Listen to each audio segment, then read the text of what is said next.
I watched the middle-aged woman march across my yard, her bleached blonde hair pulled back so tight it looked like a facelift, and I knew this conversation was about to go sideways. My name is Quincy Xavier, and I had just finished clearing the 2 feet of snow that had dumped on Bozeman, Montana overnight with my Yamaha Snowmachine.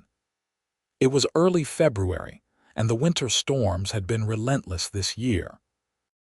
I had owned my house in the Whispering Pines subdivision for about 5 years now, and during that time, I had learned to dread interactions with certain members of our homeowners association. The woman stomping toward me was the worst of them all. "Excuse me." Her shrill voice cut through the crisp morning air before she even reached my driveway. "Excuse me, Quincy." I shut off the snow machine and pulled off my gloves, bracing myself. "Morning, Patricia. What can I do for you?"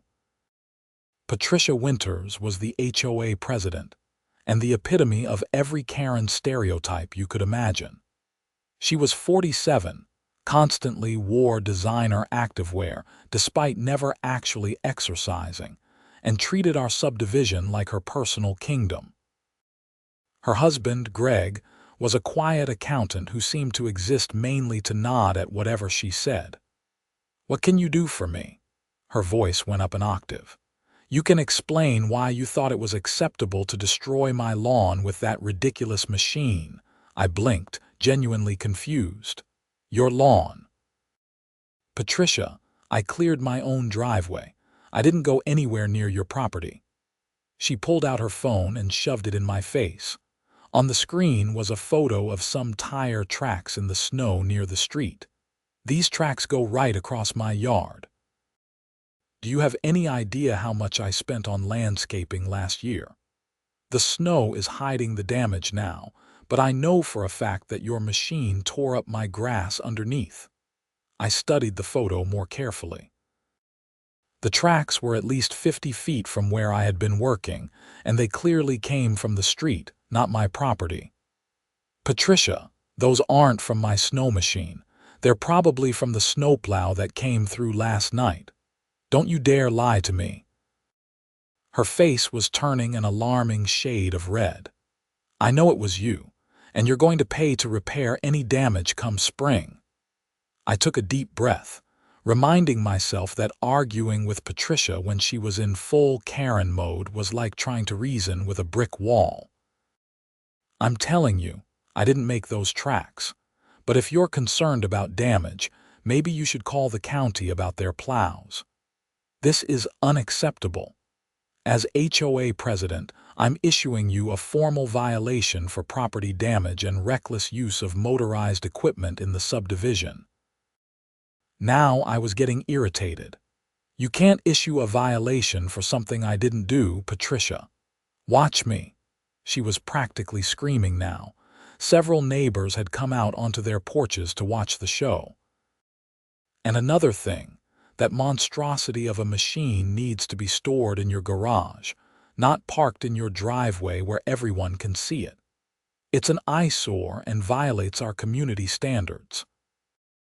I glanced at my snow machine, which was a perfectly normal piece of equipment that half the residents in Montana owned.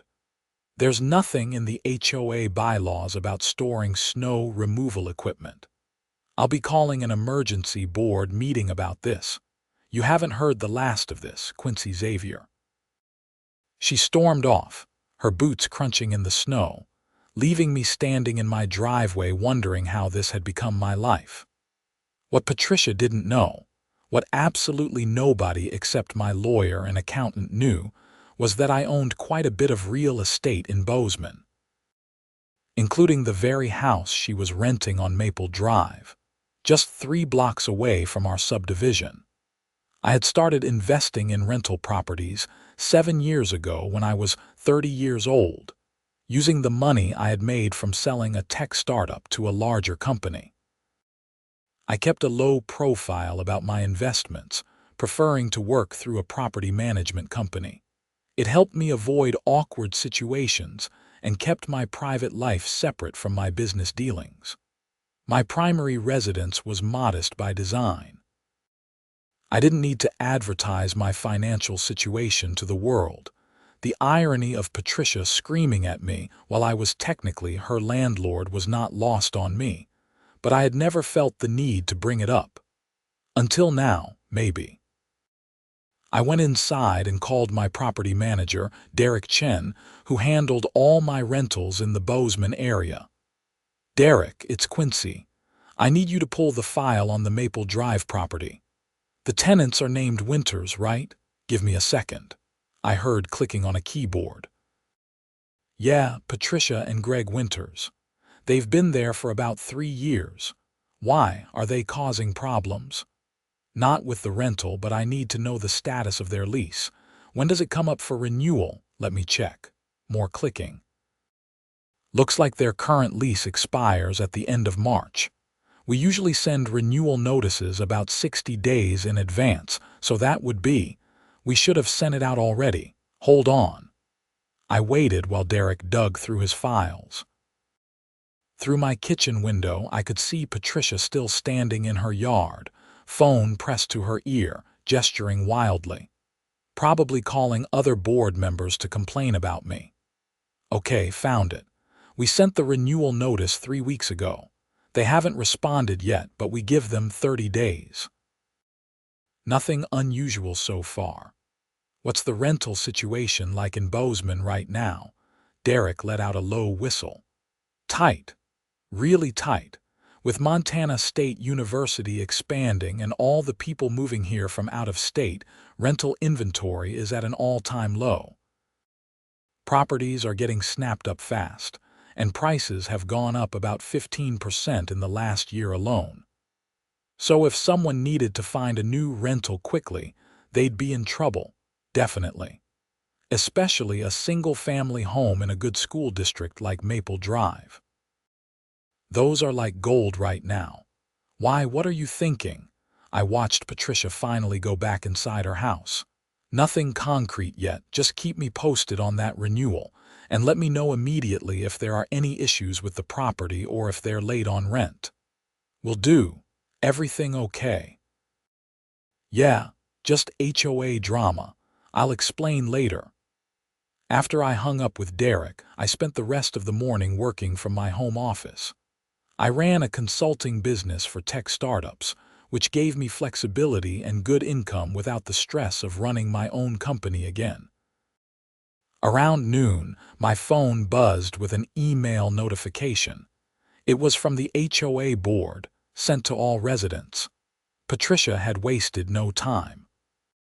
The email announced an emergency meeting scheduled for that evening at 7 p.m. at the community center to discuss ongoing violations of community standards and disruptive behavior by certain residents. My name wasn't mentioned specifically, but the thinly veiled reference was obvious. I replied to the email, keeping my tone professional. "I'll be there to address any concerns." The Whispering Pines Community Center was a modest building near the subdivision entrance, mainly used for HOA meetings and the occasional neighborhood event. When I arrived that evening, about 30 residents had already gathered, far more than the usual 5 or 6 who bothered to show up to these things. Patricia knew how to drum up an audience. She sat at the front table with the other board members. Linda Morrison, the treasurer, a retired teacher who usually went along with whatever Patricia wanted, and Tom Berkshire, the secretary, who actually tried to be fair but was often outvoted. There were 2 other members who rarely showed up. Patricia banged her gavel the moment I walked in. "Now that everyone's here, let's begin." "We're still waiting on a few people," Tom pointed out, but Patricia ignored him. "This meeting has been called to address serious violations of our community standards. As you all know, we have bylaws in place to maintain property values and ensure our neighborhood remains a desirable place to live." She went on for several minutes about the importance of rules and standards, building her case like a prosecutor. Finally, she got to the point. This morning, one of our residents, and I won't name names, she looked directly at me, used a loud, disruptive snow machine and caused property damage to a neighbor's lawn. I raised my hand. I'd like to address that. You'll have your chance to speak when I'm finished, Patricia snapped. Actually, Tom interjected, according to our bylaws, any resident being accused of a violation has the right to defend themselves during the meeting. Patricia's jaw tightened, but she nodded curtly. Fine, go ahead. I stood up so everyone could see me. I used my snow machine this morning to clear my own driveway after the storm. I never left my property. The tracks Patricia is referring to are in the street right-of-way and were clearly made by the county snowplow. I'm happy to show anyone the photo she took, and they'll see that the tracks don't connect to my driveway at all. Several residents nodded. A few had their own snow machines and knew exactly what I was talking about. That's not the point, Patricia's voice rose. The point is that these machines are noisy and disruptive and shouldn't be visible from the street. They lower our property values. Show me where in the bylaws it says that, I replied calmly. Patricia shuffled through her papers. It's covered under Section 7, Maintenance of Property Appearance. I have a copy of the bylaws right here. I pulled out my phone and opened the PDF. Section 7 states that properties must be kept in good repair and that no inoperable vehicles or equipment may be stored in driveways for extended periods. My snow machine is operational and is only out when I'm actively using it. The rest of the time it's in my garage. This is ridiculous. Patricia slammed her hand on the table. We all know what the spirit of these rules is supposed to be. Linda finally spoke up. Patricia, maybe we should table this discussion and review the bylaws more carefully before. I will not table this discussion. Do you people want to live in a nice neighborhood or a trailer park? The comment hung in the air for a moment. Several residents looked uncomfortable. I saw my opportunity. I think what we're really discussing here is whether the HOA can create rules on the fly to target specific residents. Because that's what this is. Patricia doesn't like me, so she's trying to find ways to find me or force me to change my behavior, even though I'm not violating any actual rules. That's not true. But Patricia's face said otherwise. Tom cleared his throat. For what it's worth, I've reviewed the bylaws and Quincy is right. There's no provision that would prevent him from using a snow machine on his own property or require him to keep it out of sight. Then we need to amend the bylaws, Patricia declared. That requires a vote of the membership with at least 60% approval, I reminded her. Good luck getting that in Montana, where half the people here own snow machines, ATVs, or both. The meeting devolved from there. Other residents started bringing up their own grievances, mostly about Patricia's overreach on various issues. Someone mentioned that she had tried to fine them for painting their front door navy blue instead of the approved black. Another resident complained about being cited for leaving their trash cans visible from the street for more than 24 hours when they had been sick and couldn't bring them in. By the time the meeting wrapped up an hour later, Patricia looked like she wanted to explode.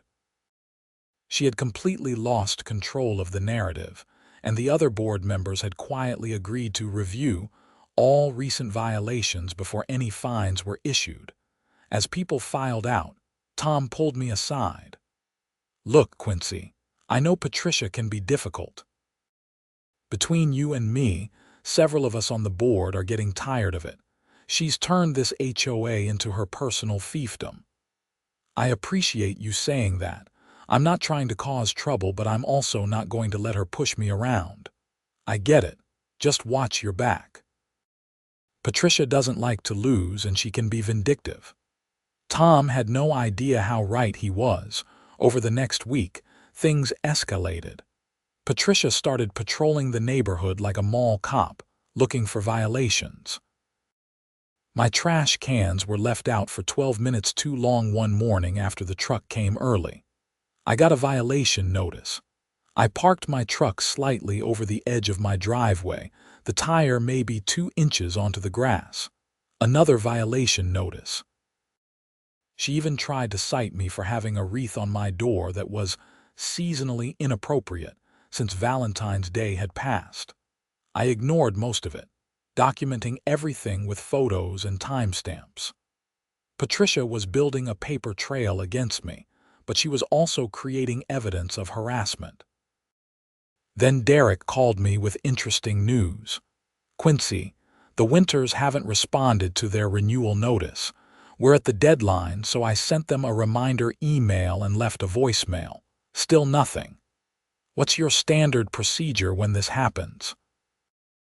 "We give them a 1-week grace period, then we assume they're not renewing and start looking for new tenants. Given the market right now, I could have that place rented in 72 hours, probably for 20% more than the Winters are currently paying." I thought about it. Patricia's vendetta against me was getting out of hand, but I wasn't sure I wanted to stoop to using my position as her landlord against her. That felt petty. Then I got home that afternoon and found an official-looking letter taped to my front door. It was from Patricia, on HOA letterhead, informing me that I was being fined $250 for accumulated violations of community standards, and that I had 15 days to pay or face legal action, including a lien on my property. That crossed a line. I called my real estate attorney, Marcus Pemberton, who had handled all my property purchases. "Marcus, I need to understand something about HOA law. Can they actually put a lien on my house for bogus violations? Define bogus." I explained the situation, including Patricia's harassment and the questionable nature of the citations. Technically, yes, an HOA can place a lien for unpaid fines, but the violations have to be legitimate and in accordance with the bylaws. If you can prove the citations are retaliatory or not based on actual rule violations, you can challenge them. It would probably require going to court, though, which is expensive and time-consuming. What if I just don't pay? They'd likely escalate. More fines, legal fees added on, and eventually a lien. Even if you win in court later, it's a hassle. These HOA disputes get messy. After I hung up, I sat in my kitchen, staring at the fine notice. I had tried to take the high road. I had tried to be reasonable. But Patricia wasn't interested in reasonable. She wanted to win, and she didn't care who she had to bully to do it. I called Derek back. "The Winters still haven't responded." "Nope. We're past the grace period as of today.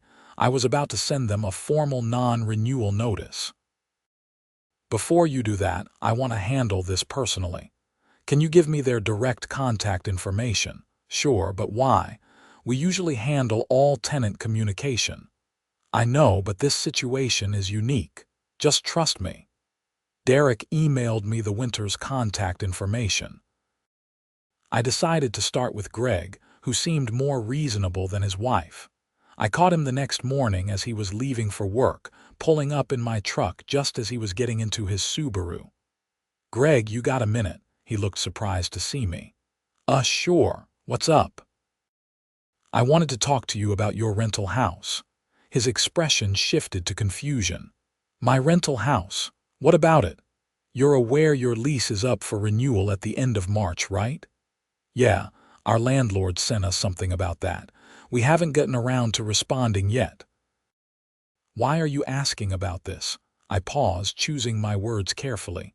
"Because I'm your landlord, Greg." The color drained from his face. "What?" "I own the property on Maple Drive. I have for about 4 years, since before you moved in. I use a property management company, so we've never dealt with each other directly." Greg leaned against his car, looking like he might be sick. "Does Patricia know?" "Not unless you told her." "Oh, God." He ran his hand through his hair. "This is about the HOA thing, isn't it?" "Partially."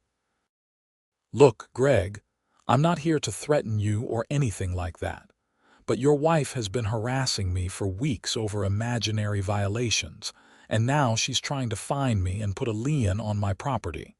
It stops today. I know she can be intense about the HOA stuff. I've tried to tell her to back off, but she doesn't listen to me. Here's the situation. Your lease expires in about 6 weeks. The rental market is extremely tight right now. If I don't renew your lease, you're going to have a very hard time finding another place, especially at the rate you're currently paying. Greg's face went even paler. Are you saying you won't renew our lease? I'm saying that depends on Patricia. I want all the bogus fines dropped. I want her to stop harassing me, and I want a public apology at the next HOA meeting for her false accusations about the Snowmachine damage. She'll never apologize. You don't know her like I do. Then you'd better be really good at apartment hunting. Or maybe start looking at places in Belgrade or Four Corners, because Bozeman proper is basically out of reach right now. I let that sink in for a moment. Greg looked absolutely miserable. I know this puts you in a difficult position, I continued, but your wife has been putting me in a difficult position for weeks. I tried to handle it reasonably. She chose to escalate. Can I have some time to talk to her? You have until Friday to respond to the lease renewal. That's 3 days. If I don't hear that Patricia is backing off, I'm listing the property with new tenants. I drove away, leaving Greg standing in his driveway. I didn't feel great about it, but I also wasn't going to let Patricia walk all over me. That evening, my phone rang. It was Patricia, and she was screaming before I even finished saying hello. How dare you? How dare you threaten my family? I didn't threaten anyone. I explained the situation to your husband. You're trying to blackmail us into dropping legitimate HOA violations. Patricia, we both know those violations are garbage. You've been harassing me because I stood up to you at the board meeting. I could sue you for this. This is retaliation. It's illegal. Actually, it's not. I'm a landlord deciding whether to renew a lease. I can choose not to rent to anyone for any reason as long as it's not discriminatory. Being harassed by a tenant isn't a protected class. We've been model tenants. We pay on time, we maintain the property, and I've been a model homeowner in Whispering Pines. I follow the rules, maintain my property, and mind my own business, but that wasn't good enough for you. There was a long silence on the other end of the line. What exactly do you want? Her voice was tight, controlled. I already told Greg. Drop the fines, stop the harassment, and apologize publicly for the false accusations.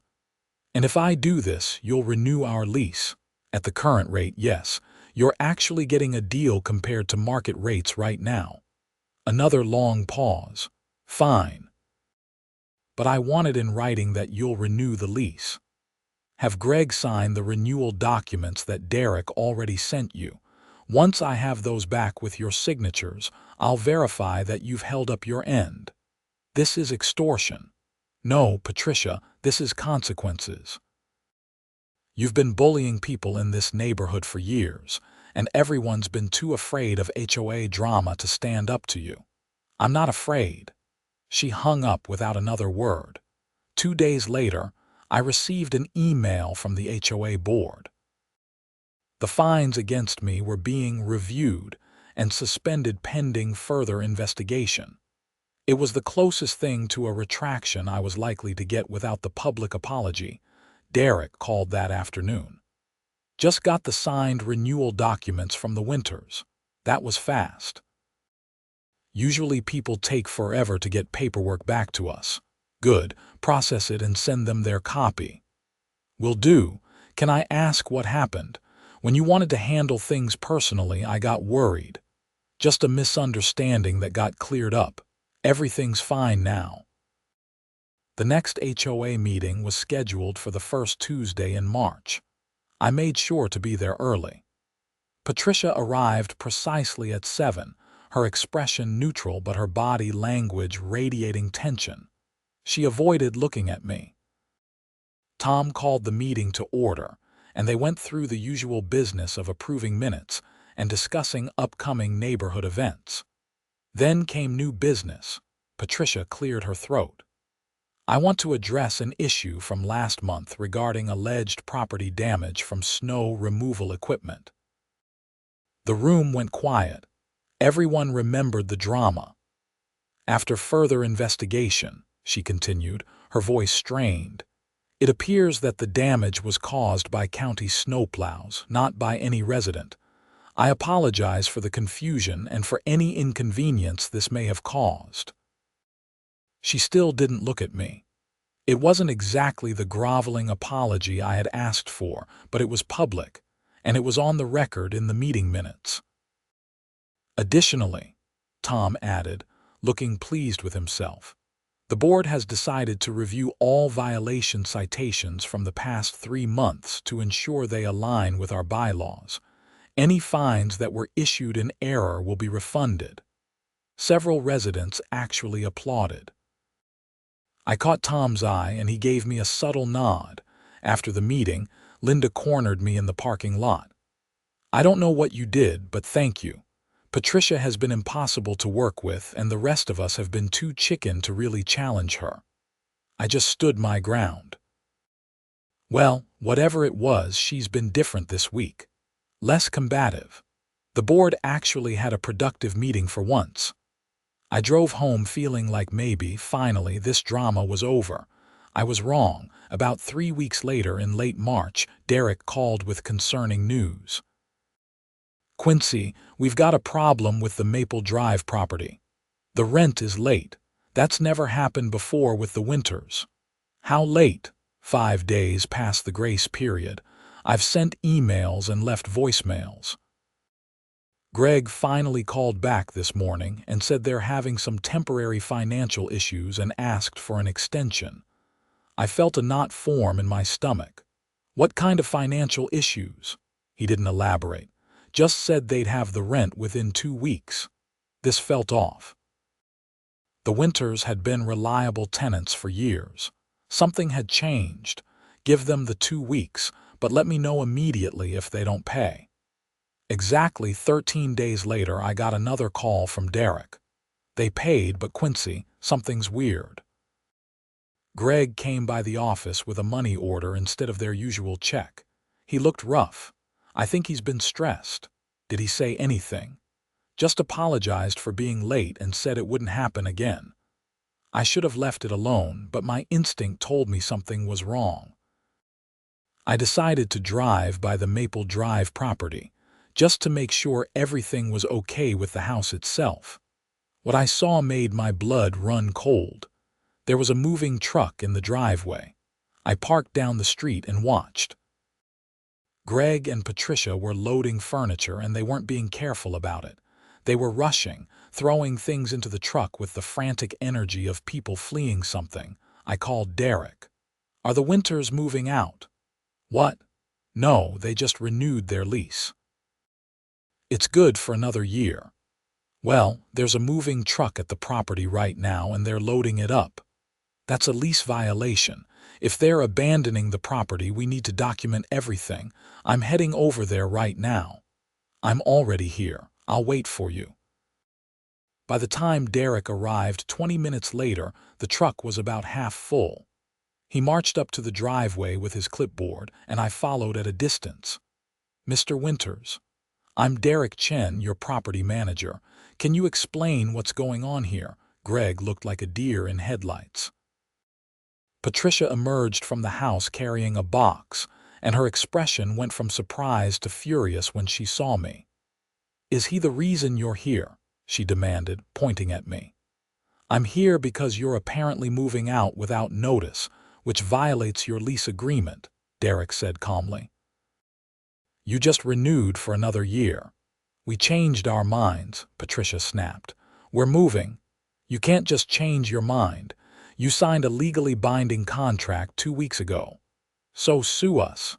She threw the box into the truck with enough force that something inside shattered.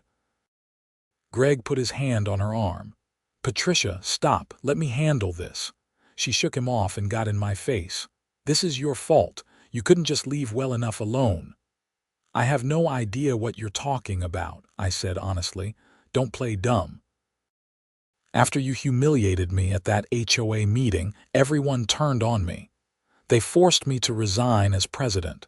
Do you have any idea how embarrassing that was? I actually hadn't heard about that. Patricia, I didn't force you to do anything. Linda called a special vote. Said I was abusing my authority.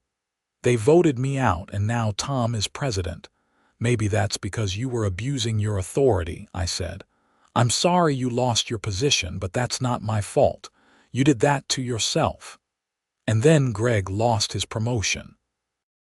She was yelling now, attracting attention from neighbors. His boss said the company was going in a different direction and gave the position to someone else. That promotion would have meant $20,000 more a year. That's why we were late on rent. Greg looked mortified. Patricia, that's not relevant right now. It's completely relevant. Everything fell apart after he threatened us. Derek held up his hand. Okay, let's everyone calm down. Mr. and Mrs. Winters, if you want to break your lease, we can discuss that, but there are penalties involved. You'd forfeit your security deposit, and you'd be liable for rent until we find a new tenant. We don't have money for that, Greg said quietly. Patricia's right. I lost the promotion, and we can't afford this house anymore. We're moving in with her mother in Billings. The situation was getting messy. Patricia was still glaring at me like I had personally ruined her life, but the truth was, her problems were her own making. Losing the HOA presidency because people were tired of her behavior had nothing to do with me. And Greg's work situation was unfortunate, but also not my responsibility. Derek looked at me. You're the owner. What do you want to do? I thought about it. I could enforce the lease, take them to court for unpaid rent, make their lives even more difficult. But what would that accomplish? Let them go, I said. Forget the penalties. Just have the house cleaned out and professionally cleaned before you leave. That's it. Patricia looked stunned. What? You want to leave, so leave. I'm not going to chase you for money or make this harder than it needs to be. This is a trick, she said. It's not a trick. I don't want to keep you trapped in a lease if you can't afford it. Just leave the place in good condition. Greg extended his hand. Thank you, really. I'm sorry about everything. I shook his hand. Patricia said nothing, just turned and went back to loading the truck. Derek and I walked back to our vehicles. That was generous of you, he said. Life's too short for petty revenge. They're dealing with enough. I'll get the place listed as soon as they are out. Like I said, it'll rent fast. They were gone within 48 hours. Derek did a walkthrough and reported that the house was in good shape, no damage beyond normal wear and tear. I had the property professionally cleaned and listed it at a rate about $300 a month higher than the Winters had been paying. It was rented within a week to a young couple relocating to Bozeman for work. I thought that was the end of the Patricia saga. I was wrong again. About a month later, I was having coffee at a local shop downtown when Tom approached my table. Quincy, glad I ran into you. I wanted to give you a heads up about something. What's going on? Patricia is suing the HOA. Well, suing the board members personally, actually. She's claiming we violated HOA bylaws when we removed her as president and that it was a conspiracy to humiliate her. I set down my coffee. That's ridiculous. You followed proper procedures, right? Absolutely. We called a special meeting, followed all the rules in the bylaws about removing board members, and held a vote. Everything was by the book. But she's claiming it was retaliatory and that you orchestrated the whole thing because of the rental property situation. I didn't even know about the vote until after it happened. I know that, and so does everyone else who was there. But she's naming you in the lawsuit too, claiming harassment and abuse of power as a landlord. This was getting absurd. "Have you talked to a lawyer?" The HOA attorney says the lawsuit is frivolous and will get thrown out, but we still have to respond to it. It's going to cost money and time. "I'll get my own attorney involved. This is insane." Marcus Pemberton was less optimistic when I explained the situation to him. The problem with these cases is that even frivolous lawsuits require a response. Patricia can drag this out, cost everyone money, and generally be a pain. Unless she's completely broke, she can keep filing motions and appeals. What if she is broke? She and her husband moved in with family because of money problems. Then she might be representing herself, which actually makes things worse. Pro se litigants often don't follow proper procedures, which causes delays and complications. Over the next few months, Patricia did exactly that. She filed motion after motion, each one more nonsensical than the last. She claimed the HOA board had violated her civil rights. She claimed I had discriminated against her as a tenant. She even tried to argue that the Montana Residential Landlord and Tenant Act didn't apply because of some bizarre interpretation of contract law. Every motion got rejected or dismissed, but each one required a response from our attorneys. The HOA's legal bills were climbing, and my personal legal costs had passed $5,000. In July, Marcus called with an update. "Good news. The judge has had enough." Patricia filed another motion claiming the HOA bylaws themselves are unconstitutional, and the judge not only denied it but sanctioned her for filing frivolous motions. She has to pay $2,000 to the court and is barred from filing any more motions in this case without prior court approval. So it's over. Not quite. The underlying lawsuit is still active, but it's scheduled for summary judgment next month. The judge will almost certainly dismiss the whole thing. He was right. In August, the judge issued a scathing ruling that dismissed Patricia's lawsuit in its entirety, calling it a textbook example of litigation being used as harassment rather than a genuine attempt to seek legal remedy. The judge ordered Patricia to pay the HOA's legal fees, which had ballooned to nearly $15,000, and my legal fees as well. Tom called me after the ruling came through. "We won, but honestly, it feels like everyone lost. The HOA depleted our entire reserve fund on legal fees, even with the judgment. We're going to have to levy a special assessment on all homeowners to rebuild it. How much? Probably $200 per household. People are not going to be happy." He was right. When the special assessment letter went out, I got several angry calls from neighbors who blamed me for the whole mess. Never mind that I hadn't done anything wrong, that Patricia had started all of this over imaginary Snowmachine tracks. People just wanted someone to be angry at. The HOA held a meeting in September to discuss the assessment and the lawsuit aftermath. About 50 residents showed up, the most I had ever seen at one of these meetings. Tom addressed the crowd. "I know everyone is frustrated about the special assessment, and I understand that. But let me be clear about what happened here. Our former president abused her authority, harassed residents over trivial matters, and when she was lawfully removed from her position, she retaliated with a baseless lawsuit. The legal costs were unavoidable. Why couldn't you just settle with her?" Someone called out. Because she wasn't asking for a settlement. She wanted to be reinstated as president, and for everyone she felt had wronged her to be removed from the community. That wasn't going to happen. Another resident stood up. "What about Quincy?" I heard he was using his position as Patricia's landlord to manipulate HOA business. I stood up before Tom could respond. "I'd like to address that directly. Patricia harassed me for weeks over violations that didn't exist. She tried to fine me and put a lien on my property. When I had enough, I used the only leverage I had, which was deciding whether to renew her lease. She and her husband were free to find housing elsewhere if they didn't want to rent from me anymore. That's not manipulation. That's a normal landlord-tenant relationship.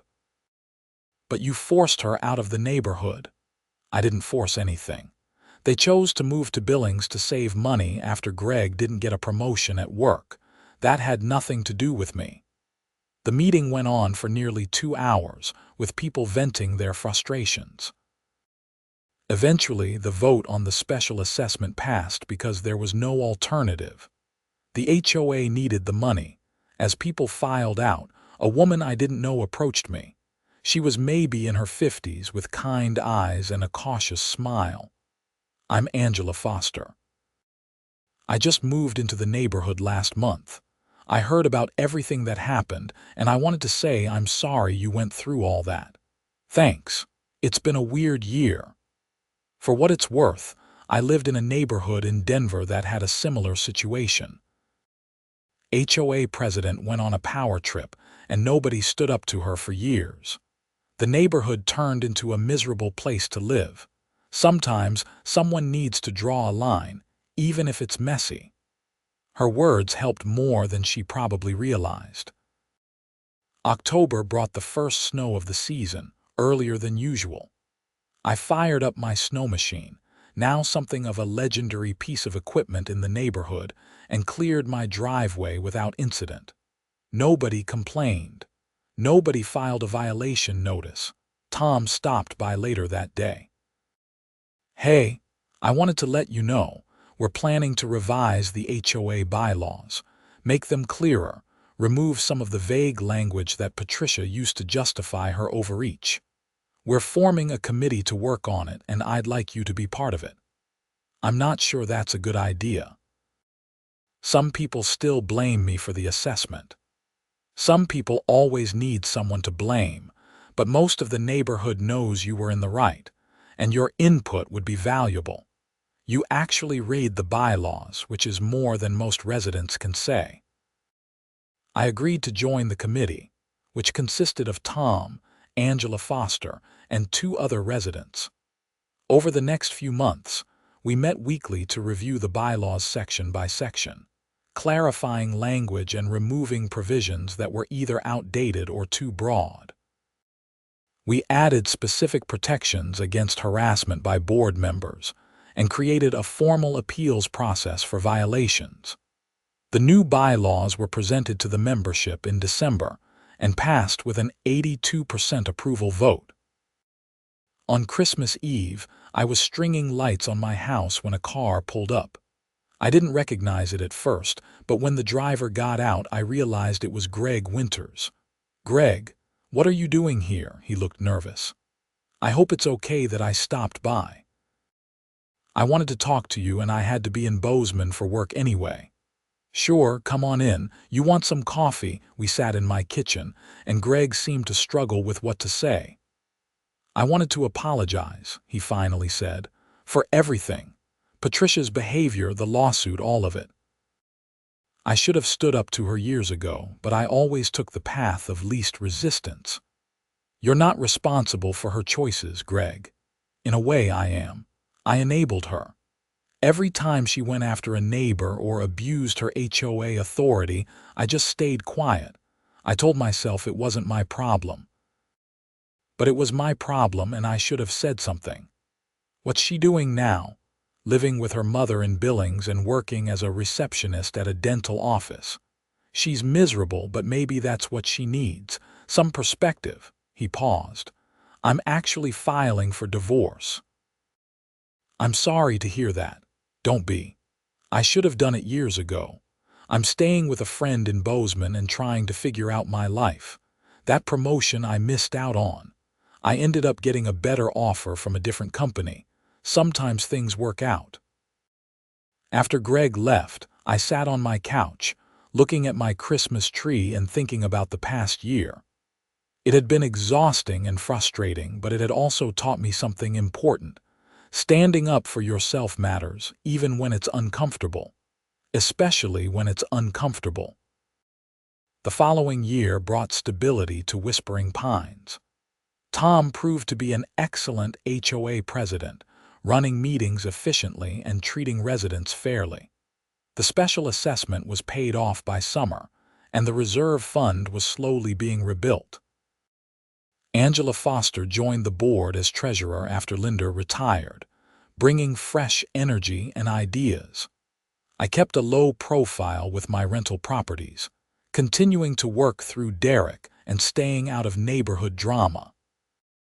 The Maple Drive house had great tenants who paid on time and took care of the property. I never heard from Patricia again. According to Greg, who I occasionally met for coffee when he was in town, she had finally let go of her anger and was starting to rebuild her life. Her mother's health was declining, and Patricia had taken on caregiving responsibilities, which seemed to have humbled her. In March, exactly a year after the lawsuit was dismissed, I was clearing my driveway with my snow machine after another heavy storm. Tom walked over carrying 2 cups of coffee. "Figured you could use this," he said, handing me one. "Thanks. Everything okay? Better than okay. I just wanted to say thanks for everything you did last year. I know it cost you money and stress, but you helped us fix a broken HOA. We're actually a functional community now. We all did that together." "Yeah, but you were the catalyst. Sometimes that's what it takes." We stood there in the cold morning air, drinking coffee and watching the sun rise over the mountains. My snow machine sat in my driveway, no longer a source of controversy, just a useful tool for Montana winters. Life in the HOA had finally found its balance, and I had learned that sometimes standing your ground means accepting a battle you didn't want. But in the end, it was worth it. The neighborhood was better for it, and I could live in peace, knowing I had done the right thing even when it would have been easier to back down. The special assessment had been painful, but it taught the community an important lesson about accountability. Patricia's reign as HOA president had gone unchallenged for too long, and while I hadn't intended to be the one to end it, I didn't regret that it happened. As spring arrived and the snow melted away, revealing the lawns beneath, I checked the spot where Patricia had claimed I had damaged her grass. There was no damage. There never had been. Just like most of her complaints, it had been manufactured drama, an excuse to exert control. The property management company reported that rental prices in Bozeman had continued to climb. My properties were all performing well, and I had even acquired another duplex near the university. My consulting business was thriving, and life was good. Sometimes I wondered if I had been too harsh with Patricia and Greg, using my position as their landlord as leverage. But every time I questioned it, I remembered the fine notice taped to my door, the threat of a lien on my property, the weeks of harassment over imaginary violations. I had tried the reasonable approach first. Patricia had forced my hand. In June, the HOA held its annual neighborhood barbecue. It was well attended, with families playing games on the common lawn and neighbors actually enjoying each other's company, instead of arguing about rules and violations. Tom gave a short speech thanking the volunteers who helped maintain the common areas, and Angela announced that the HOA was finally back in the black financially. I manned the grill, flipping burgers and hot dogs while making small talk with residents I had barely known before all the drama. It turned out that when you weren't dealing with constant HOA conflicts, Whispering Pines was actually a pretty nice place to live. As the sun set and families started heading home, Angela helped me clean up. "You know what's funny?" she said. "When I moved here, people warned me about the drama last year, said this was a neighborhood to avoid because of all the fighting, but this has been one of the best places I've ever lived. Things change. People change. Sometimes it takes a crisis to make things better." My neighborhood in Denver never had that moment. People just stayed miserable because nobody was willing to rock the boat. I thought about that as I drove home that evening. Patricia's vendetta against me over a snow machine had accidentally triggered a complete reformation of our HOA. The expensive lawsuit and the painful special assessment had forced residents to pay attention and demand accountability. In a weird way, her worst behavior had led to the best outcome. That night, I drafted an email to Derek with instructions for all my rental properties.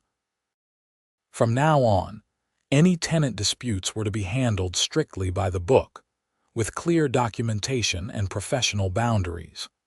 What happened with Patricia had taught me the importance of keeping business and personal matters separate, even when it was difficult.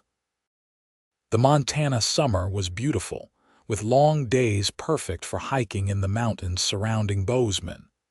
I took time off from work to enjoy it, something I hadn't done enough in previous years. The stress of the past year had reminded me that life was too short to spend it constantly fighting battles. In August, I received an unexpected letter. It was from Patricia, postmarked from Billings.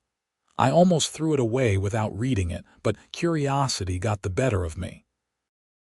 The letter was handwritten, several pages long.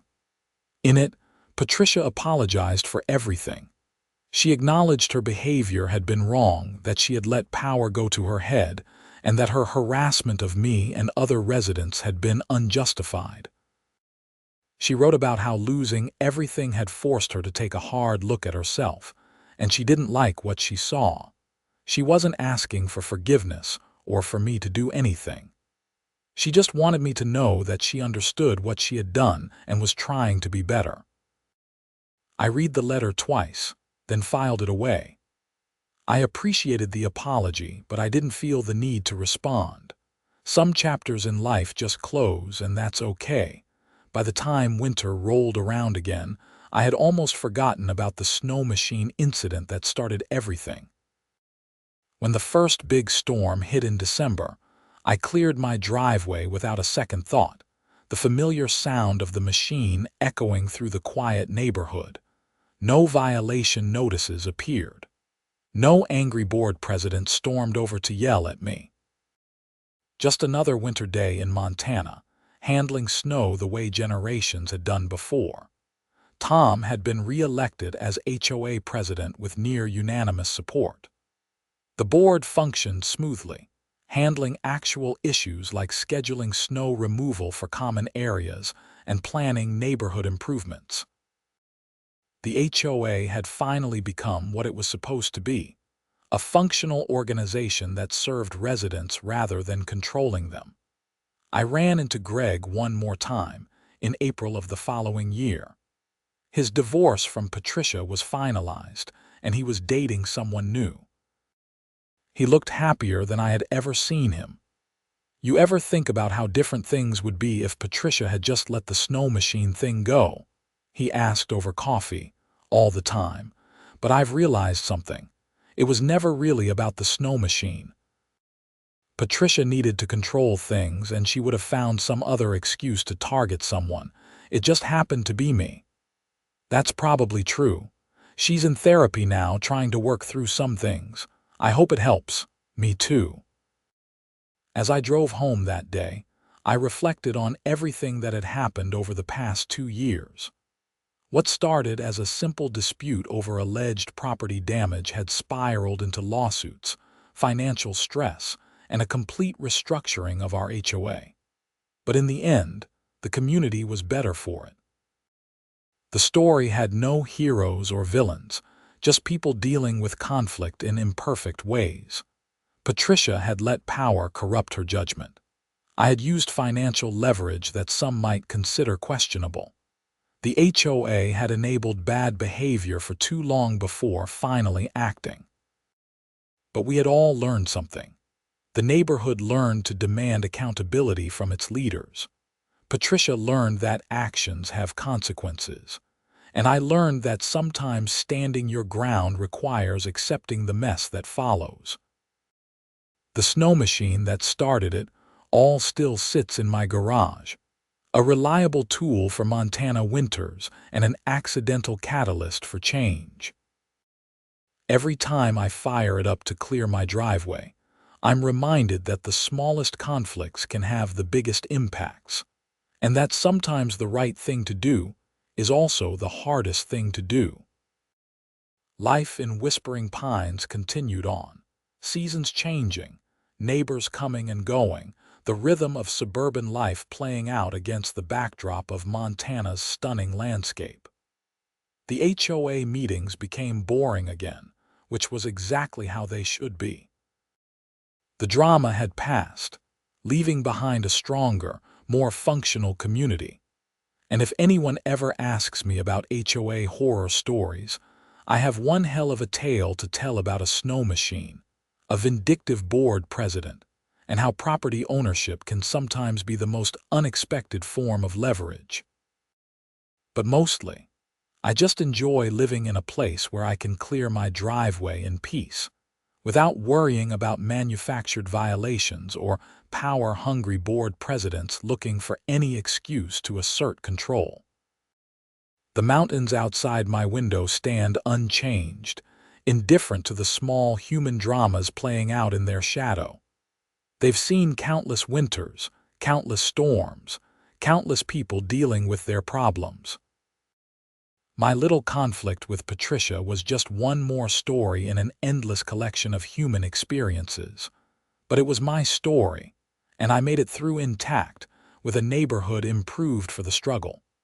Sometimes that's all you can ask for.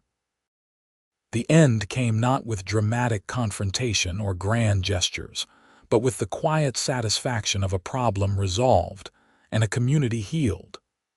The HOA functioned, my properties thrived, and life moved forward the way it should, one snow-cleared driveway at a time.